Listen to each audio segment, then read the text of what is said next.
এই জায়গা থেকে ছাত্রদল যারা এই ফেসিবাদের একটা দীর্ঘ লড়াই রয়েছে, একটি সংগ্রাম রয়েছে, তারা তাদের মত পার্থক্য জানিয়েছে কিছু প্রিন্সিপালস এর বিষয়ে। সেই মত পার্থক্য গুলোকে আমরা ওয়েলকাম জানাই। আমরা আলোচনার মধ্য দিয়ে এই মত পার্থক্যের যে দূরত্ব, সেটা দূরত্ব কমিয়ে আনতে পারবো বলে আমরা বিশ্বাস করি। অনিরাপদে ছিলাম হাসিনার শাসনামলে। আমাদের রাষ্ট্র কাঠামোকে বিক্রি করে দেওয়া হয়েছে এবং হাসিনা ছিল এই ভারতের বেতনভুক্ত কর্মচারী। হাসিনা দিল্লি থেকে যে প্রস্তাব, যে এজেন্ডা বাস্তবায়ন হতো, সে প্রতিনিধি হিসেবে, রিপ্রেজেন্টেটিভ হিসেবে সেটা বাংলাদেশে বাস্তবায়ন করত।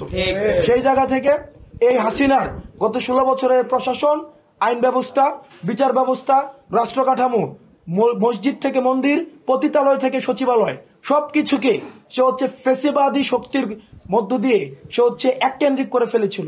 সেজন্য সেটি কাটাতে কিছু সময় লাগবে, কিন্তু আইন শৃঙ্খলা পরিস্থিতি কিন্তু সেটা রিস্টোর করার জন্য প্রয়োজনীয় অগ্রগতিও রয়েছে, কিন্তু সেটা আমাদের প্রত্যাশিত নয়। আমরা চাই এই প্রত্যাশিত অগ্রগতি দ্রুততম সময়ের মধ্যে হোক।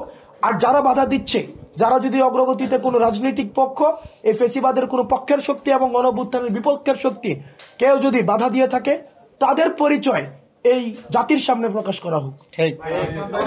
বিরোধ হয় নাই, মত পার্থক্য হয়েছে, এটাই গণতন্ত্র সৌন্দর্য।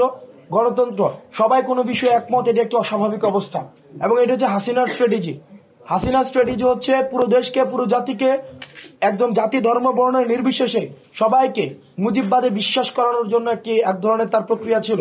এটি হচ্ছে হাসিনার strategy, mafia strategy, mother of terror strategy. আমরা এই মাদার অফ টেরর স্ট্র্যাটেজি থেকে বেরিয়ে এসে আমরা মনে করি স্মরণকালে 1971 পরবর্তী সময়ে, পাকিস্তান এবং ব্রিটিশ পরবর্তী সময়ে স্মরণকালের সবচেয়ে বেশি যদি বাক স্বাধীনতা এবং নিজের মতামত প্রকাশ করার মতো একদম স্বাধীনতার যেই সর্বোচ্চ স্বাধীনতা এই সময়ের মধ্যে আমরা পাচ্ছি। সেই জায়গা থেকে ছাত্রদল যারা এই ফেসিবাদের একটা দীর্ঘ লড়াই রয়েছে, একটি সংগ্রাম রয়েছে, তারা তাদের মত পার্থক্য জানিয়েছে কিছু প্রিন্সিপালস এর বিষয়ে। সেই মত পার্থক্য গুলোকে আমরা ওয়েলকাম জানাই। আমরা আলোচনার মধ্য দিয়ে এই মত পার্থক্যের যে দূরত্ব, সেটা দূরত্ব কমিয়ে আনতে পারবো বলে আমরা বিশ্বাস করি। অনিরাপদে ছিলাম হাসিনার শাসনামলে সবচেয়ে বেশি।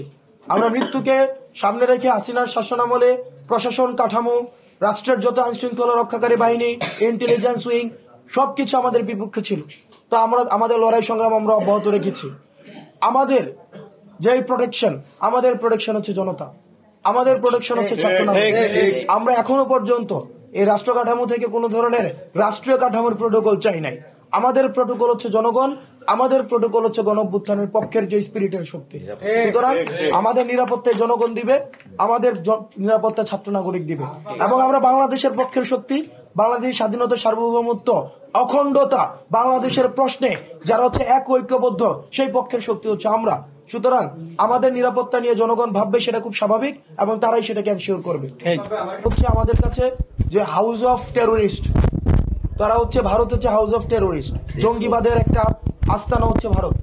আমরা যারা safe house of the terrorist, safe house, আমরা যাদেরকে প্রত্যাখ্যান করেছি, ছাত্র নাগরিককে যারা প্রত্যাখ্যান করেছে, ছাত্র নাগরিক যাদেরকে প্রত্যাখ্যান করেছে, ভারত তাকে বেশি দিচ্ছে। সুতরাং ভারতের অবস্থানটা আমাদের কাছে স্পষ্ট। বাংলাদেশ যাদের বিপক্ষে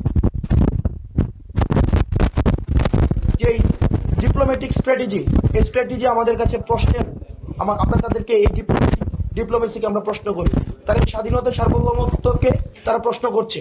এখন আমরা দেখছি হাসিনা এবং হাসিনা গং, এই পুরো শক্তি ভারতের রাষ্ট্র কাঠামোর সুবিধা নিয়ে, ফাইন্যান্স নিয়ে, তাদের মিডিয়াকে ব্যবহার করে বাংলাদেশের বিপক্ষে তাদের অবস্থান চালিয়ে যাচ্ছে।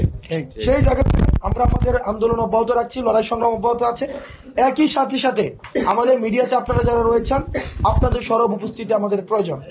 আপনারা এখনো পর্যন্ত দেখছি বাংলাদেশের মিডিয়া এখনো পর্যন্ত আপনারা এই খুনি হাসিনাকে, ফ্যাসিস্ট হাসিনাকে আপনারা সাবেক প্রধানমন্ত্রী হাসিনা হিসেবে সম্বোধন করেন, যেটি আমাদেরকে জাতি হিসেবে বিব্রত করে। আপনাদেরকে এই যে শব্দের জায়গা থেকে, আপনাদের প্রচারের জায়গা থেকে আপনাদেরকে মিডিয়াকে বলতে হবে পলাতক ফেসিবাদী শেখ হাসিনা। যতক্ষণ পর্যন্ত এই পলাতক ফেসিবাদী, আপনারা বলেন যে মিডিয়াতে যে হাসিনা বিদায় নিয়েছে, হাসিনা কি বিদায় নিয়েছে? হাসিনা পালাতে বাধ্য হয়েছে, হাসিনা পালিয়ে গিয়েছে। সুতরাং এই বিষয়গুলো আপনারা মিডিয়াতে আপনাদের জোরালো বক্তব্য অব্যাহত রাখতে হবে। দ্বিতীয়ত, আমাদের বাংলাদেশে যে সাম্প্রদায়িক সম্প্রীতিটি রয়েছে সেটিকেও আপনারা উপস্থাপন করতে হবে। এবং আলিফ ভাইকে দিন দুপুরে একটি সংখ্যাগরিষ্ঠ মুসলমান দেশ সত্য বাংলাদেশে যেভাবে দিনের দুপুরে জবাই করে হত্যা করা হয়েছে, সেটির পরেও আমাদের আলেম ওলামা সমাজ এবং আমরা যে ধৈর্যের পরিচয় দিয়েছি, সেটি হচ্ছে এই গণ অভ্যুত্থানের শক্তি। এই গণ অভ্যুত্থানের পরেই হচ্ছে এই ধৈর্যের আমরা পরিচয় দিয়েছি, যেটি হচ্ছে 5ই আগস্টে মন্দির পাহারা থেকে শুরু করে এখনো পর্যন্ত আমরা আমাদের এই ধৈর্যের পরিচয় অব্যাহত রয়েছে, কারণ আমরা সাম্প্রদায়িক সম্প্রীতিতে বিশ্বাস করি। কিন্তু পার্শ্ববর্তী দেশ ভারত, আমরা স্পষ্ট ভাষায় বলতে চাই, পার্শ্ববর্তী দেশ ভারত এই জঙ্গিদেরকে পৃষ্ঠপোষকতা দিচ্ছে, এই উগ্রবাদী হিন্দুত্বকে পৃষ্ঠপোষকতা দিচ্ছে, এই পৃষ্ঠপোষকতা দিয়ে safe house of the terrorist হিসেবে পরিচিত হচ্ছে। আমাদের শত্রুকে, আমাদের বাংলাদেশের জনগণ যাদেরকে প্রত্যাখ্যান করছে, তারাই তাদেরকে আশ্রয় দিচ্ছে, প্রশ্রয় দিচ্ছে, তাদেরকে পৃষ্ঠপোষকতা দিচ্ছে। আমাদের এই হাসিনাকে বাংলাদেশের মানুষ প্রত্যাখ্যান করছে। সুতরাং ভারতকে আমরা আহ্বান জানাবো, আপনারা জনগণের দৃষ্টিতে আপনারা বাংলাদেশকে দেখুন, আওয়ামী লীগের দৃষ্টিতে না দেখে।